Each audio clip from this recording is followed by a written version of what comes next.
Welcome to this week's episode of KinFit. I'm Michael. I'm Tiffany, and today it is a flurryful day here in Montreal, and we are filming at Place du Canada. This is so much fun. I feel like going and throwing some snowballs. So before I go and win this snowball fight, let's go on to Fit News.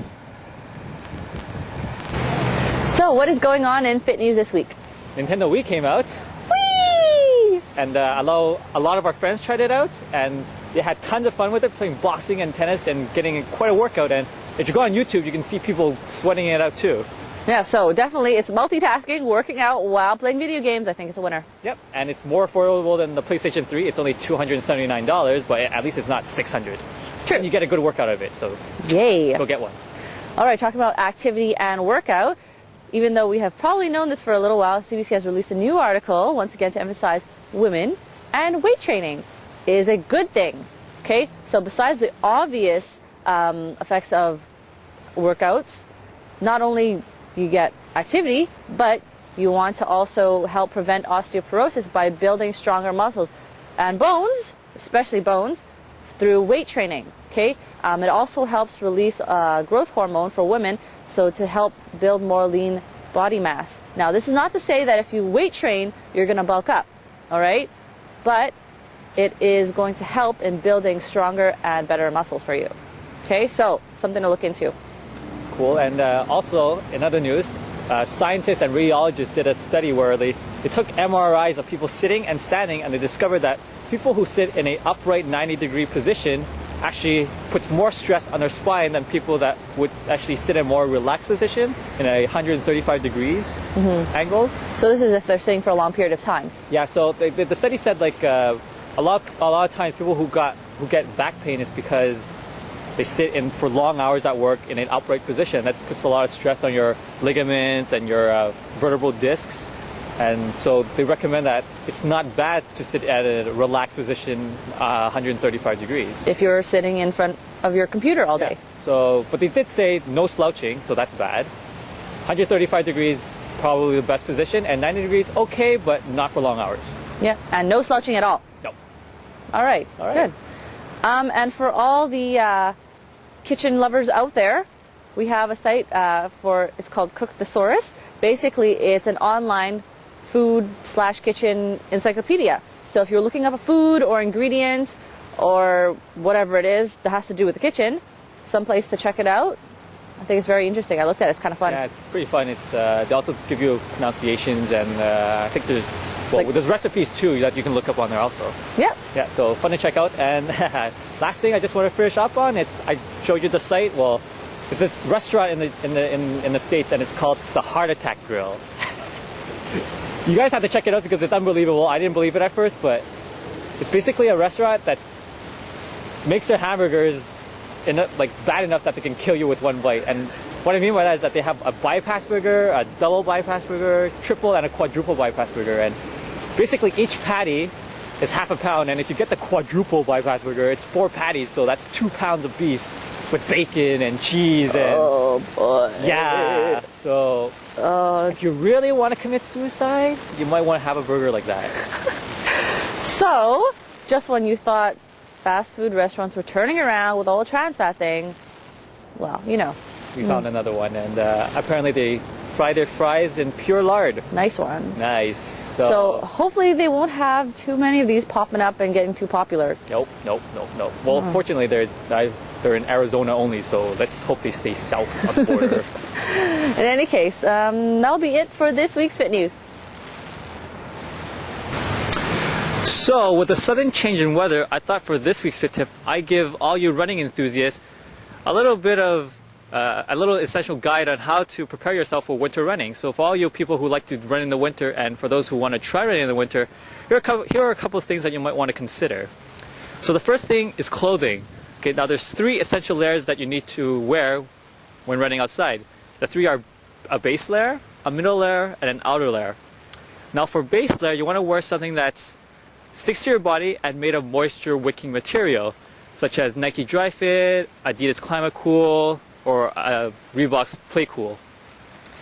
Now this is really good because the moisture wicking material will actually help pull moisture away from your body, keeping it nice and dry. You don't want to wear cotton for your base layer because cotton will actually absorb your moisture and will freeze onto your body, making you cold. So no cotton. Now for your middle layer, this is where you want to get something that's made of fleece, and if you can get something that has moisture wicking material with it, it's just as good. Now, this actually brings me to Under Armour, okay? Under Armour makes moisture wicking material as well, but they also have something that they have cold gear clothing as well.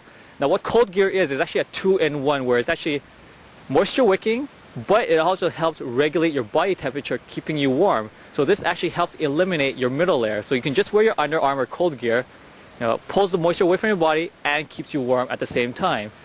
And then we come to the outer layer. Well, the outer layer is basically your jacket, and what you want to look for in a jacket is something that's water resistant and wind resistant. So keeps you dry, keeps you warm. You don't want to get anything too long, so something that's a jacket that maybe stops around the waist, so makes running a little bit more comfortable.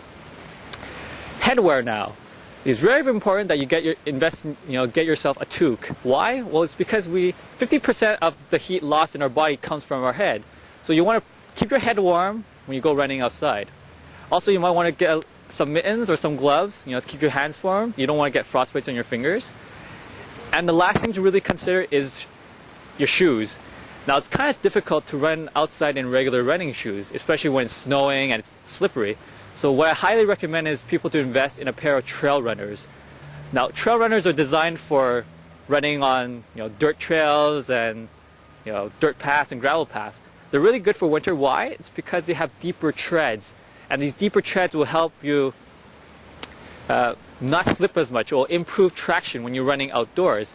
So the deeper treads will help with traction and decrease slipping on the ground. Another thing about trail runners is that they're usually darker in color, so you don't have to worry about them getting dirty because they won't be very noticeable.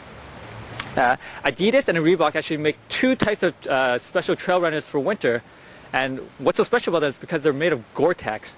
So Gore-Tex will actually help make the shoe water resistant, so that's very cool. I know Nike actually just came out with winter gear as well. They have two pairs of trail runners that are supposedly waterproof, but they don't say if it's made of Gore-Tex or not. So I don't think they are, but you might want to look at the Adidas and the Reebok ones. I believe the Adidas Gore-Tex one is about $110 US. It's called the Wanaka 2 GTX, and the Reebok one is called the Premier Trail GTX, and that's about around $115. So not too expensive considering they're made of Gore-Tex. So check those out. Have a good run. Hopefully, you get some of the stuff that I mentioned, and that's it for this week, and we'll see you next time. So this week on In Foodmation, we are talking about persimmons. Now, what would you say are these persimmon things? It's a type of fruit, and now they are in season. So if you go to the grocery store, I'm sure you'll be seeing them. And what they actually look like are almost like little orange tomatoes, but the leaves are green, broad, and stiff, so they're not soft. Okay. So right now I have two varieties, but they are the Oriental type. This is a flat one, and this is an oval one. Now, within these persimmons, there's also astringent and non-astringent types. So the non-astringent, you can eat it actually when it's not as ripe. It's a bit crispier, but they're still sweet and nice. Whereas the more astringent type, which is the oval one, you have to wait till they're ripe to eat, or else they have a bit of leave a bitter taste and dry taste in your mouth. Okay, but otherwise, they're still very, very tasty. Now you can see from the color they're bright orange, so what does that mean? Antioxidants, vitamins, and minerals. So something for you to try out there. Lots of vitamin A, vitamin C, potassium, and all that fun stuff, okay? So definitely something to try out. Now, how do you eat these things? You can be like my mom, and you can peel the whole thing and slice it up. That's a lot of fun, but because we're lazy, I will just usually cut mine in half or in quarters and scoop it out with a spoon. Now the flesh, once it's ripe, is soft and kind of pulpy, so it's very sweet and very nice. Otherwise, if you eat it a little bit less ripe, like this type, it's a little bit crispier, almost like an apple or pear. Okay, so definitely something to try out this season. So go out and get yourself some persimmons. So this wraps up our first ever wintry KinFit. And P.S. I am wearing Under Armour. And I want to take this time also to say, go Habs go. Thank you for the win. Woo! And please check back our show notes for any and all the information that we want you to check out.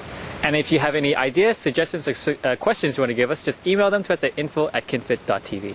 Big thank you goes to Amanda, our camera lady today, for braving hypothermia.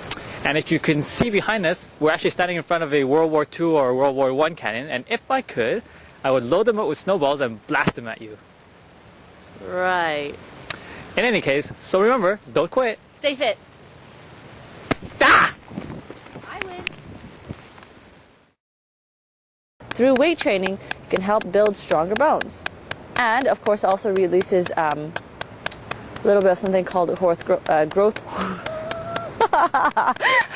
whore growth hormone.